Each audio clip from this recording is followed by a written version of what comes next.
आणि जिल्हा परिषदचे सदस्य नवनाथ तात्या शेवगुडे इथं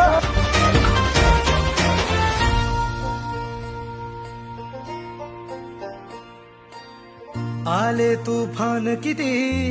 जिद्द ना सोडली झेप घेतली आकाशी स्वप्ने झाली पुरी लढलो अन जितलो भी काटच्या वाटवरी दुश्मन भी आज मला वाकून सलाम करी या मातीहीन दिल बळ लढण्याला अन भिडण्याला देव माझा मल्हारी खंडोबा पाठीशी लढलो पण रडलो नाही हासिल मी जीतही केली आशीर्वाद बाबांचा आईची हाय पुण्य